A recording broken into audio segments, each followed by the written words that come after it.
Hello everyone, Juan, the pilot photographer here at Pilot Photog, and welcome to my third airplane and pilot bio. Today's video is all about that colorful aerobatic biplane, the Christen Eagle II, flown by Nikki. We will take a look at what many consider to be the best home-built aerobatic kit plane ever designed. So sit back and enjoy the ride.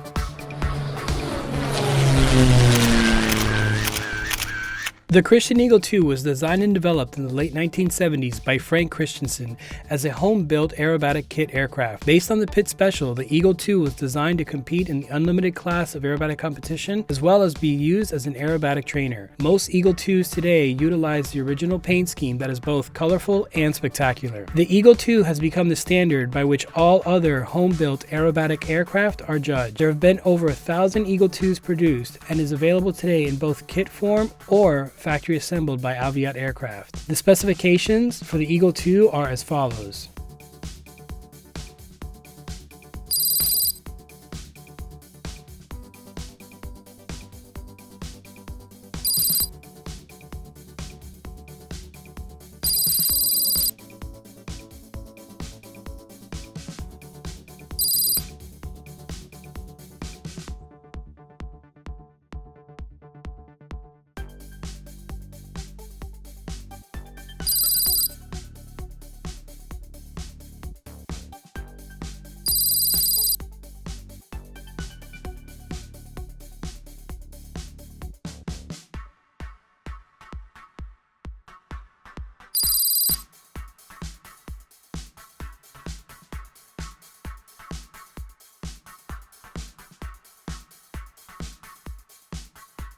And now, let's hear from the owner and pilot of this wonderful aircraft, Nikki.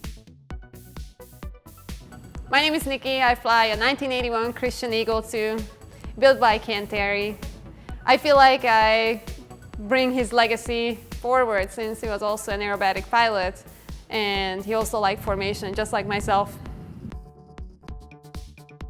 When I was young, we would always have the Red Bull Air Race, you know, in the middle of our city, and I always seen Peter Bechenier doing his acro, and that's just totally, you know, like got me hooked and, you know, amazed how well he's doing. And I mean, still he's a very well respected pilot, so it would be cool if I could one day go home, you know, I mean home, go back to Hungary and also do some aerobatics and kind of like, you know, try to, you know, follow his footsteps or something like that.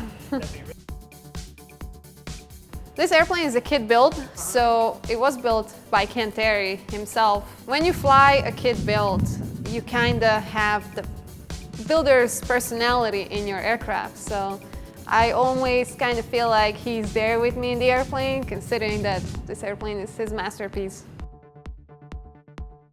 Not long. The only reason why it took longer, because I didn't specifically learn landings. Most of the time I would just go out with the previous owner and I would fly around and then he would land it for me.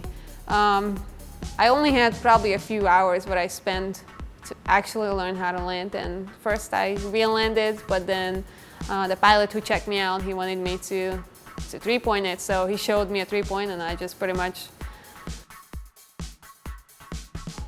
I think I've flown about 50 hours, because with this airplane you only go out for a short time. Like, you go up, you play around, then you return. It's just a great flying airplane. It's very light, it's only 1,000 pounds.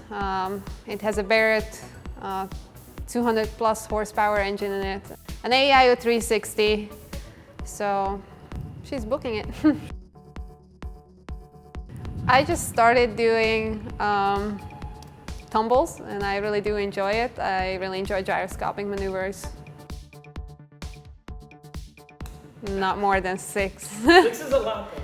Well, the Pitt's factory G limits are -3 and +6. I know this airplane has a higher limit, but I try to keep it within those limits.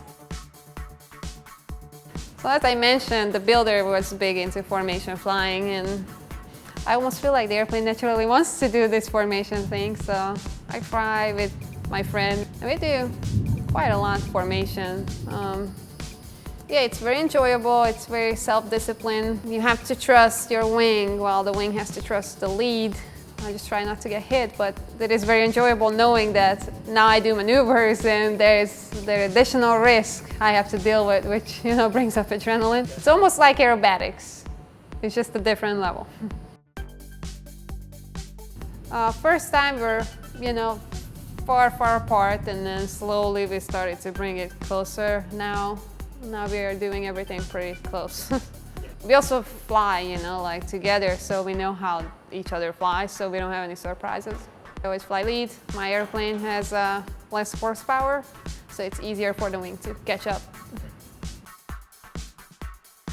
If you want to be a pilot, the best thing you can do is get a discovery flight, because that kind of puts you over the edge. And that's what I did. I got a discovery flight. It was the best spent $100 in my life, and right away I knew that I want to do it. You already knew an instructor who took you up. You already knew a flight school where you search for the intro ride. So after that, everything just starts rolling. So if you're over the edge, the discovery flight usually, you know, started rolling.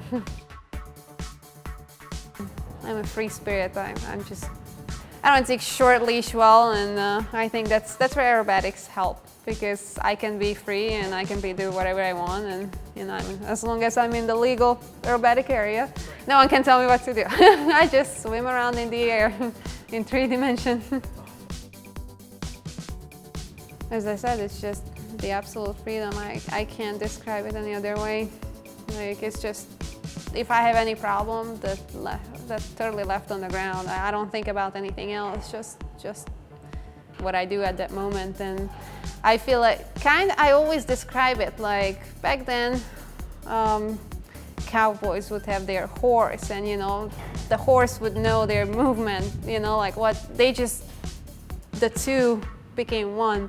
And that's how aerobatic is. You have your aircraft on the ground and you are the pilot, but once you sit in it, you are just one with your airplane, and you just get this total, you know, harmony together. And that's how aerobatics is. Look for a place where they offer aerobatic instructions, such as Eagle Sport Aviation. That's where I learned how to fly aerobatics, and I got to fly a pit special, which is pretty similar to this airplane. And eventually, if you start flying aerobatics, you know, other aerobatic pilots will find you. It's a small community, and we are usually very helpful with each other. To be good at aerobatics, I think the most important thing, you have to wanting to do that. So you can't do it, you know, like, oh, I maybe do it, I maybe not. You really have to wanting to do it. And that's what I always say, even flying this aircraft, it's not hard to land as long as you want to do it. That's what you need. You just have to wanting to do it.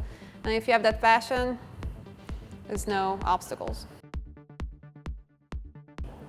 I mean, I just go out and fly. I didn't stitch together a routine. I probably could, and I will eventually. It's just, you know, I like to work on the plane, and then once it's done, I like to go out and have fun. That's it.